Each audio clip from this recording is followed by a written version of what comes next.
সম্মানিত হাজিরিন, একজন সাহাবী, তার নাম হচ্ছে আমর ইবনে জামুহ। নাম কি? আমর ইবনে জামুহ। ল্যাংড়া সাহাবী, প্রতিবন্ধী সাহাবী, চলতে ফিরতে পারে না। আল্লাহ রাসূল সাল্লাল্লাহু আলাইহি সাল্লামকে এসে বললেন, ইয়া রাসূলুল্লাহ, আমাকে আপনি যুদ্ধের অনুমতি দিন।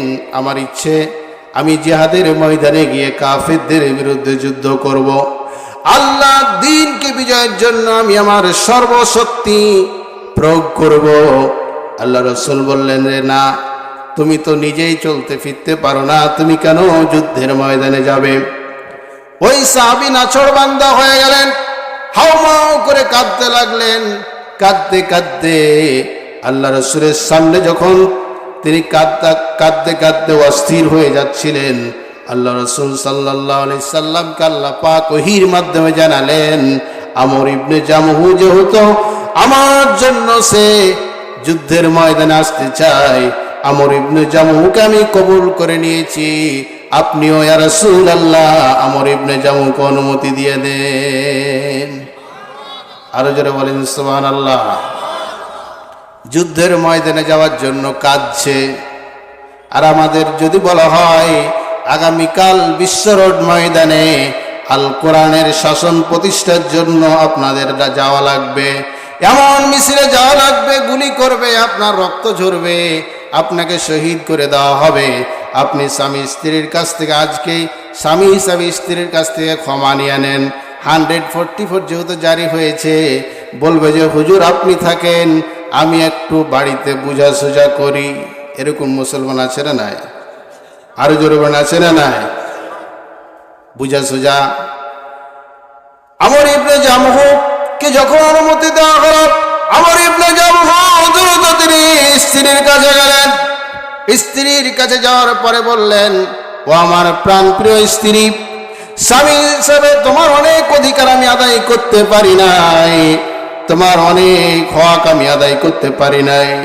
ওই স্ত্রী, কোনো হক যদি তোমার না আদায় করতে পারি, কিয়ামতের দিন তুমি আল্লাহ রাব্বুল আলামিনের দরবারে আমাকে আসামি হিসাবে তুমি দাঁড় করাইয়া দিও না। ও আমার কলিজার টুকরা স্ত্রী, তুমি আমাকে ক্ষমা করে দাও। আর দোয়া করো তোমার স্বামী যেন আজকে জিহাদের ময়দানে কাফেরদের বিরুদ্ধে যুদ্ধ করতে করতে আল্লাহ রাস্তায় শাহাদাত বরণ করেন। যারা বলেন সুবহানাল্লাহ। আমর ইবনে জামুহ সিজদায় পড়ে গেলেন। সিজদায় পড়ে তিনি বললেন, আল্লাহ,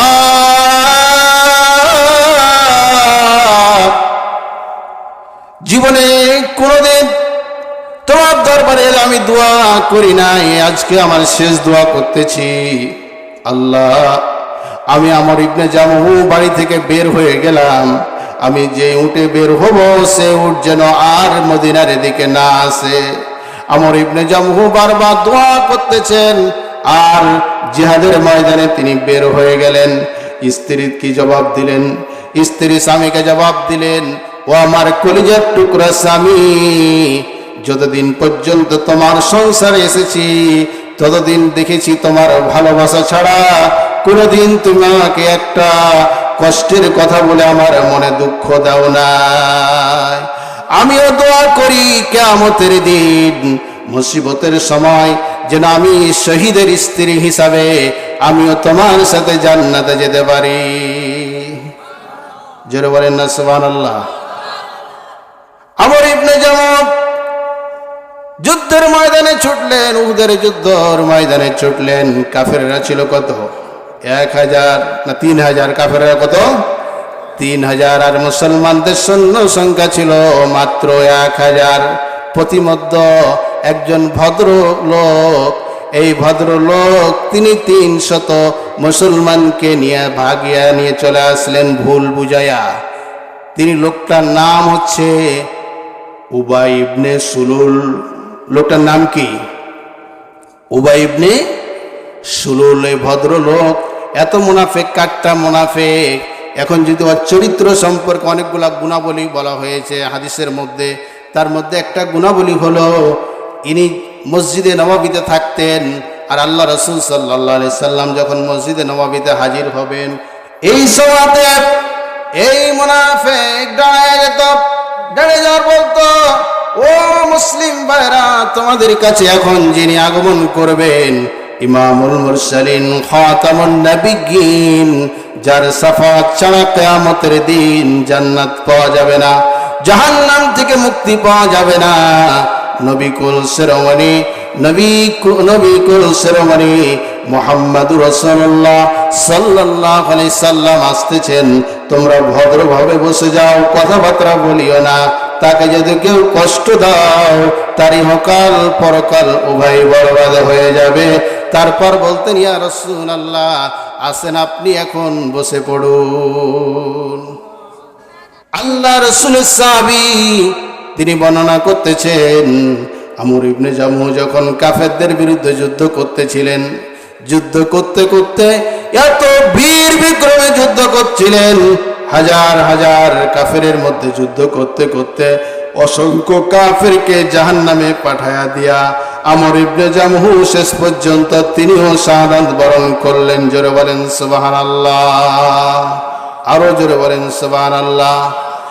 যখন উহুদের যুদ্ধের ময়দানে ওই সাহাবায়ে কেরামদের যারা শহীদ হয়েছিলেন, এই সমস্ত সাহাবীদের যখন লাশগুলি খোঁজ করা হচ্ছিল, লাশগুলি যখন আপনার ময়দান থেকে কুড়ায় যখন আনা হচ্ছিল, আমর ইবনে জামহুর লাশটা যখন নিয়ে আসলেন, আল্লাহ রাসূল সাল্লাল্লাহু আলাইহি সাল্লাম আমর ইবনে জামহুর লাশের দিকে তাকায়া সাক্ষী দিলেন, আমর ইবনে জামহুর, শেষ পর্যন্ত তোমার চুক্তি, তোমার ওয়াদা তুমি পূর্ণ করেছো।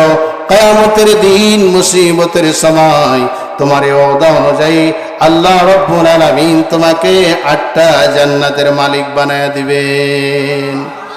শুধু তাই নয়, আমর ইবনে জামুরে, তুমি যেই চুক্তি করেছো, শাহাদাতের তামান্না নিয়ে জিহাদের ময়দানে এসেছো, আমর ইবনে জামুকে যখন মদিনার দিকে আনা হচ্ছিল উটের ওপরে, ওই উট মদিনার দিকে আসছিল না, বারবার সাহাবায়ে কেরাম চেষ্টা করছিলেন, আনতে পারছিলেন না। এবার তার স্ত্রীর কাছে যাওয়া হলো, তার স্ত্রীকে বলা হলো যে আপনার স্বামীকে তো আমরা মদিনায় এনে কবর দেওয়ার জন্য চেষ্টা করছি, কিন্তু উট তো আসছে না, ব্যাপার কি? তার স্ত্রী বললেন, উট কেন আসবে?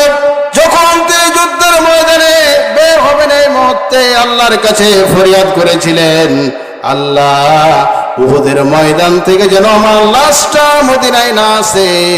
আমি আমর ইবনে জামহু একবারে বের হয়ে গেলাম, আমি একবারে জান্নাত থেকে যেন আর এই মদিনার পানে কখনো না আসে। আল্লাহ, তুমি আমার দোয়া কবুল করে নাও। আমর ইবনে জামহুর দোয়া আল্লাহ রাব্বুল আলামিন কবুল করলেন।